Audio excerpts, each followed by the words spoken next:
Iya, ya semoga cepat sembuh ya. Jadi hari ini itu kita akan belajar buat mata pelajaran dasar-dasar program keahlian di elemen perkembangan teknologi di industri dan dunia kerja serta isu-isu global pada bidang busana. Nah, hari ini kita mau belajar materi terakhir, yaitu isu global dan produk life cycle di bidang busana. Nah, sebenarnya materi 4 ini itu lebih berfokus ke produk life cycle.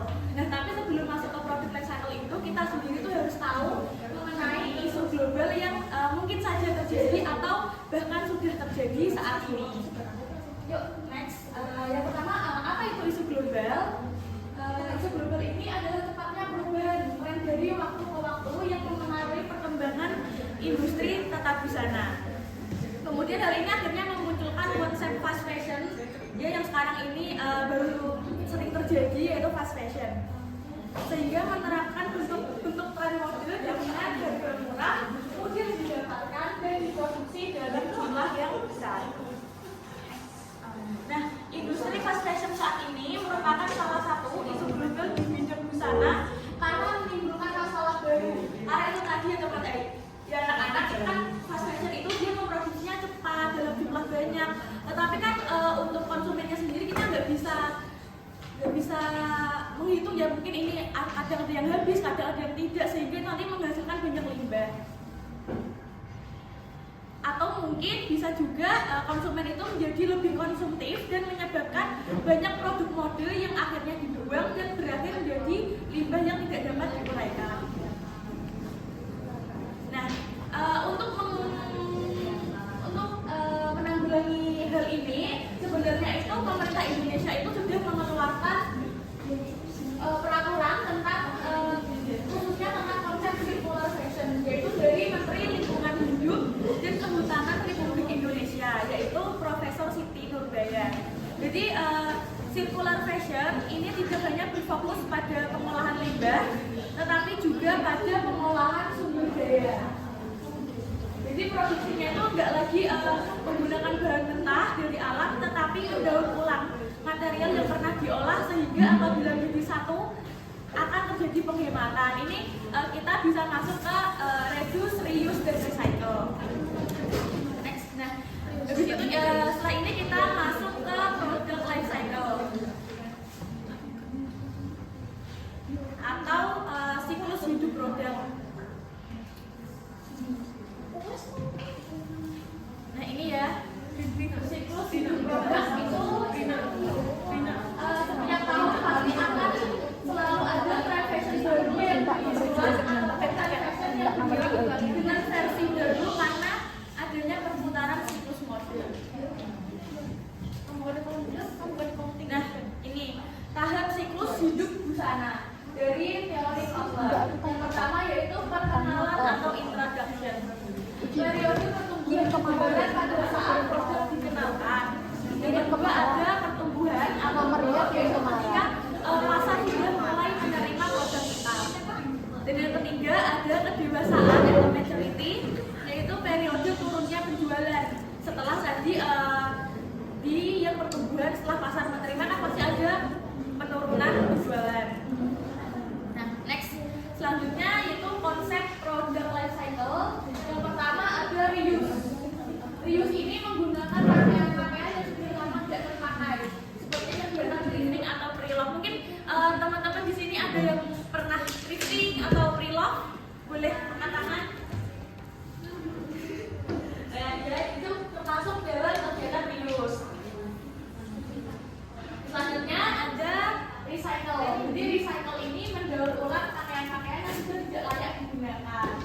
Contohnya itu kayak misal kalian tuh pasti punya nggak sih baju yang favorit banget, sering dipakai sampai setiap hari itu dipakai, terus sampai lubang-lubang, itu pasti pernah ya. Nah, itu bisa kita recycle menjadi pakaian baru. Contohnya seperti ini.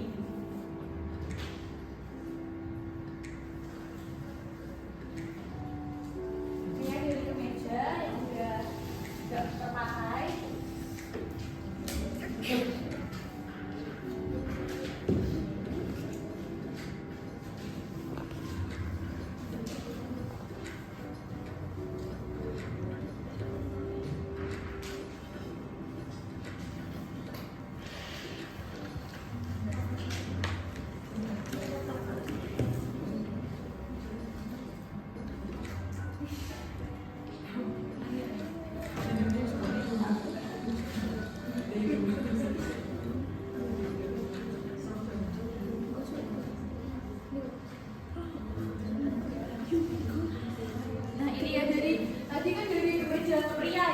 kemeja pria yang dia kerahnya kerah tegak, terus udah nggak terpakai, jadi kita bisa recycle menjadi pakaian kemeja wanita.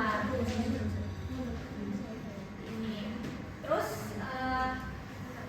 atau kita itu bisa membuat shibori di pakaian polos, atau misal pakaian kalian yang udah kusam, yang udah ya warnanya udah gitu. Nah ini contoh dari shibori. Ini ada contoh video dari pembuatan shibori.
Jadi untuk shibori sendiri itu kan sebenarnya nggak cuma ada satu teknik, ada banyak sekali, ada bermacam-macam teknik. Contohnya tadi ada itajime, mungkin ada nui, kemudian ada arashi juga, dan masih banyak lagi. Nah itu kita bisa kreasikan di pakaian kita yang udah tidak terpakai. Selanjutnya ada yang terakhir itu ada reduce atau mengurangi limbah busana. Jadi misalnya itu menjahit atau menciptakan busana tidak dengan menggunakan desain yang dapat membuang limbah tekstil lebih banyak atau lebih dari 15% dari jumlah kain yang digunakan. Ini tuh contohnya kayak sekarang itu ada yang namanya pola zero waste ya teman-teman. Jadi pola zero waste itu dia tidak menghasilkan limbah. Nah selanjutnya ada memberi pengaruh dari produk life cycle atau siklus hidup produk. Yang pertama ada fashion leadership, yaitu masa di mana sebuah tren mulai dibentuk. Yang kedua ada increasing social visibility atau orang-orang yang disebut sebagai fashion change agent. Selanjutnya yang ketiga ada conformity within across social group, yaitu orang-orang yang disebut sebagai fashion change agent. Yang keempat ada social saturation atau tren fashion mulai diikuti, mulai mendapatkan massa. Kemudian yang terakhir ada decline and obsolescence atau produk fashion sudah mulai ditinggalkan. Jadi sudah mulai ada tren fashion yang baru. Nah ini ya sebenarnya untuk menanggulangi dari siklus global tadi itu nggak bisa langsung. Jadi kita tuh harus mulai dari diri kita sendiri sehingga nantinya kita bisa mulai menanggulangi dari isu global yang diciptakan khususnya di bidang tata busana tadi ya teman-teman. Oke sampai sini ada yang mau ditanyakan? Baik anak-anak, buat materi tentang produk life cycle dan isu global itu cuma sedikit ya memang. Jadi sampai di sini aja. Mungkin dari ibu ada tugas buat minggu depan, yaitu kalian bisa membawa pakaian kaos ya yang udah nggak terpakai. Buat nanti minggu depan kita ada membuat shibori. Ya, sekian materi dari ibu. Wassalamualaikum warahmatullahi wabarakatuh. Waalaikumsalam warahmatullahi wabarakatuh. Makasih ibu.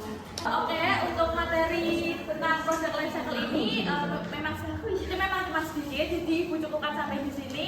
Mungkin anak-anak ada, tadi kan ada yang bertanya, mungkin ada yang bisa membuat kesimpulan dari materi kita hari ini. Mbak Desi,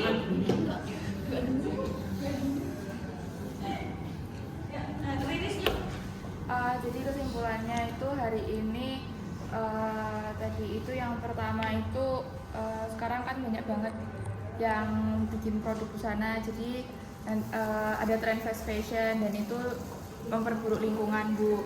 Terus cara menanggulanginya itu ada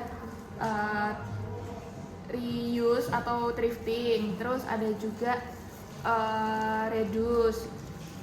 Reduce-nya itu tadi bisa ngubah desain atau nambahin motif. Terus recycle. Jadi recycle itu nanti tren fashionnya itu diulang gitu Bu. Oke, bagus. Beri applause ya anak-anak.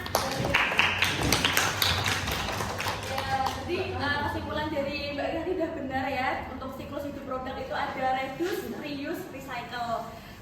Reuse itu apa? Reuse itu menggunakan kembali seperti tadi thrifting atau pre-love. Kemudian ada recycle yaitu daur ulang. Seperti tadi kita membuat kemeja pria kita ubah menjadi pakaian yang lain, bisa rok atau bisa rompi gitu. Dan yang lain ada reduce. Reduce itu mengurangi limbah, yaitu kita membuat pakaian menggunakan pola zero waste. Nah, mungkin itu aja kesimpulannya. Materinya Ibu cukupkan sampai di sini. Pembelajaran kita sudah selesai. Mungkin ketua kelasnya bisa dipimpin untuk berdoa mengakhiri pembelajaran. Untuk mengakhiri pembelajaran pada siang hari ini, alangkah baiknya kita berdoa terlebih dahulu. Doa dimulai. Doa selesai. Ya, terima kasih ya buat ketua kelasnya. Oh ya, anak-anak Ibu sekalian menyampaikan ini untuk tugas minggu depan itu kalian membawa baju khususnya kaos ya, buat kita nanti kita olah, kita ubah menjadi, kita tambahkan dengan motif shibori. Udah segitu aja, terima kasih. Ya, wassalamualaikum.